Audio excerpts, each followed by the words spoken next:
Bonjour à tous.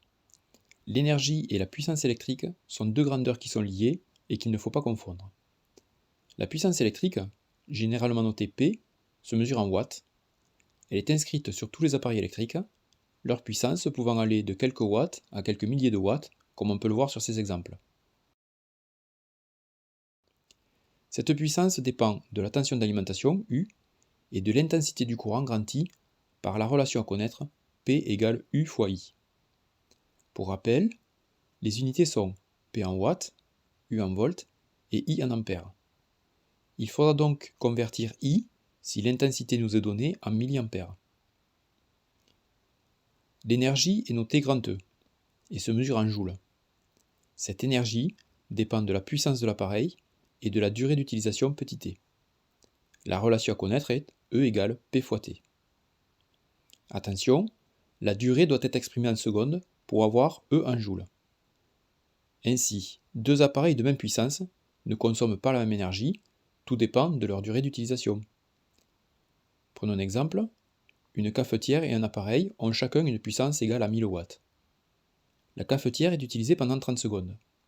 Donc, l'énergie consommée est E égale P fois T, égale 1000 fois 30, égale 30 000 joules, soit 30 kJ.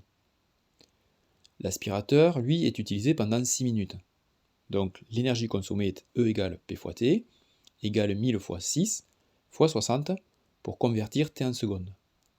Ce qui nous donne E égale 360 000 joules ou 360 kJ. Il existe une autre unité pour mesurer l'énergie, le kilowattheure. La définition est la suivante, 1 kWh est l'énergie consommée par un appareil de puissance égale à 1000 watts pendant 1 heure.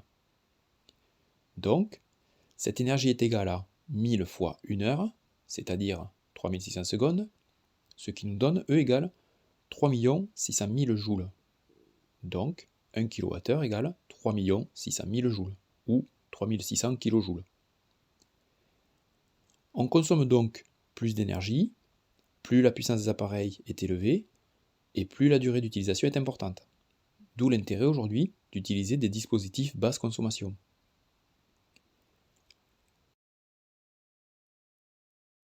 Pour résumer, voici les deux relations à retenir avec les unités.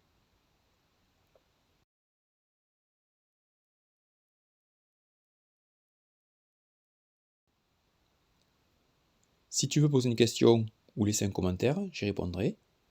Et si tu veux recevoir les prochaines vidéos, pense à t'abonner. À bientôt!